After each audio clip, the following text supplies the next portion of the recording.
श्री स्वामी समर्थ मित्रांनो, मी तुमची स्वामी सेवेकरी। मी तुम्हाला आज एका ताईचा अनुभव सांगणार आहे, शेअर करणार आहे। एक ताई होती आणि एक दादा होते।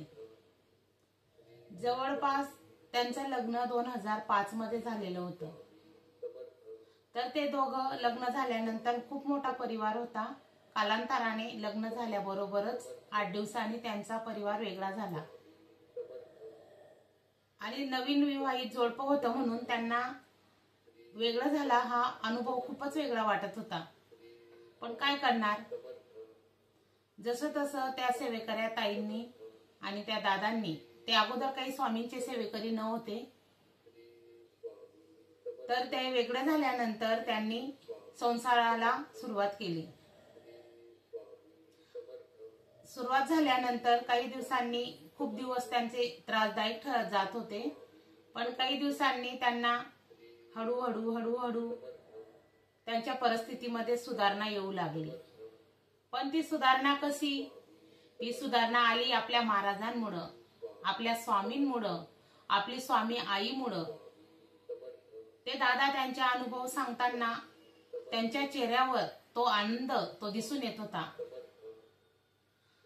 ती ताई सतत म्हणत असे की हे दिवस काढताना खूप त्रासदायक ठरले। पण त्या ताईंना त्यांच्या शेजारी एक सेवेकरी ताई राहत होती आणि ती ताई नेहमी नित्यनेमाने स्वामी सेवा करत असे। तर ती ताई त्या ताईला म्हणत असे की तुम्ही पण चला केंद्रात, आपण जाऊया, अशा त्या ताईंना सांगत असत। पण त्या ताई त्यांचं काही ऐकत नव्हत्या। परत त्यांनी सांगितल्यानंतर त्या ताईंनी केंद्रात जायचं ठरवलं।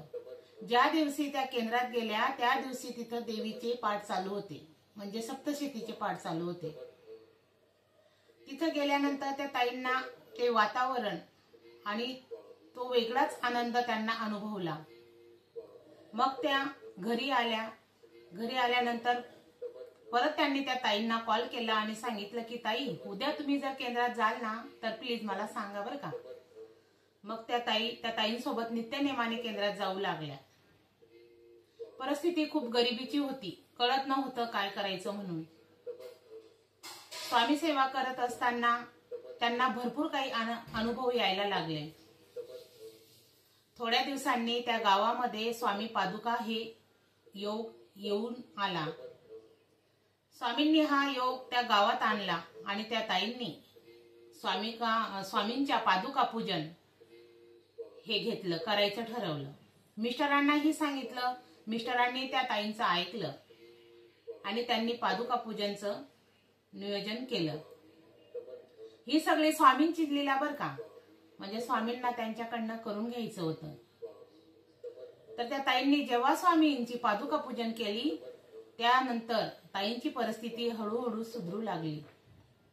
त्या ताई ज्या भाड्याच्या रूम मध्ये राहत होत्या, त्यांना भाडं भरायलाही पुरेसे पैसे त्यांच्याकडे नव्हते। 2 लहान मुलं होती, 3-4 वर्ष लग्नाला झाली होती, 2 बाळही त्यांच्या घरात आले होते।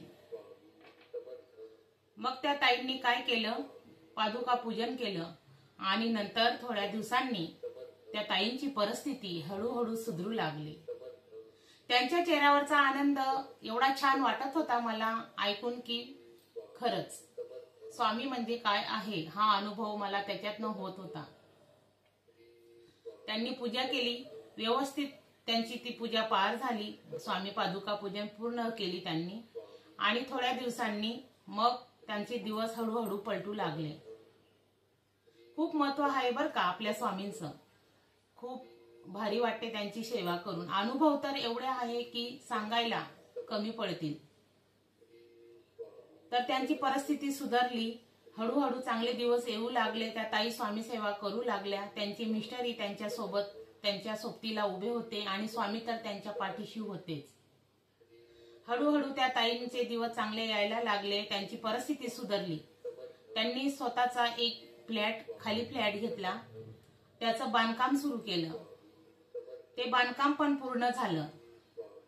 2-3 वर्षानंतर परत त्यांनी त्याच घरावर 2 मजली असं 3 मजली इमारत त्यांनी चढवली। हा अनुभव त्या ताईंना असं वाटत होता की हे चमत्कार असे काय घडत आहे, कारण की लग्न झाल्याबरोबर दुसऱ्याच दिवशी घर फोडणी झाली, म्हणजे वाटे हिस्सी झाले. तर हा अनुभव त्यांना खूपच वेगळा वाटत होता. म्हणून पण स्वामींवर विश्वास होता, म्हणून स्वामींची ते सेवा करत असत आणि स्वामी त्यांना त्याचं फळ देत असत.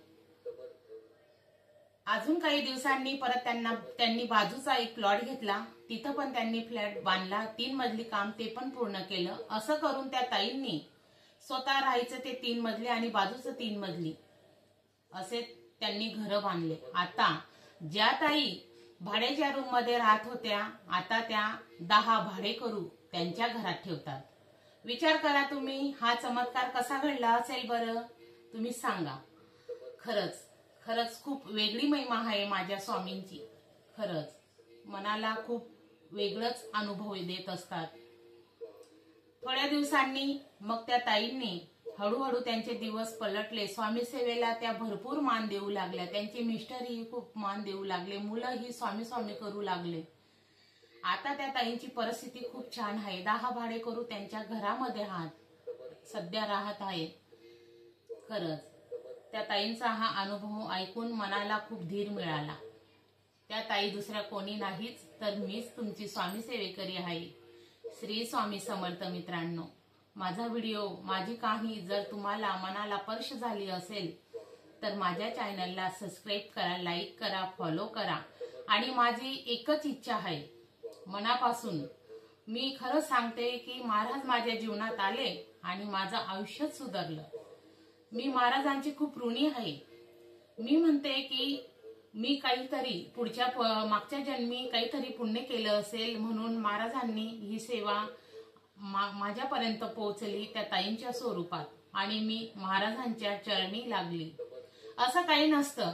महाराजांची सेवा ही खूप साधी आणि सोपी आहे, करायला काहीच वाटत नाही.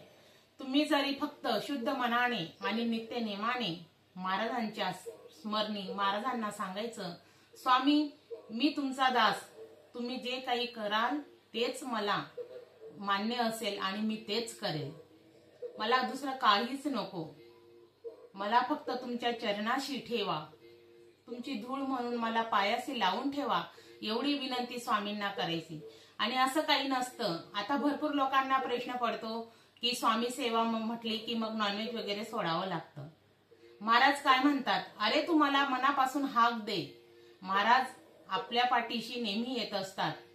आपण फक्त ज्या दिवशी आपण नॉनव्हेज खाल्लं त्या दिवशी आपण कोणत्याही ग्रंथाला हात लावू नये. स्वामींचं नामस्मरण आपण करू शकतो, देवघरात आपण जाऊ नाही शकत. त्याच दिवशी फक्त ते करायचं, आणि शक्य तर जर सोडता आलं तर सोडून द्यायचं. श्री स्वामी समर्थ. झालेली सेवा मी स्वामींच्या चरणी रुजू करते, स्वामींना तिरोळ मुद्रा करते. श्री स्वामी समर्थ. मित्रांनो.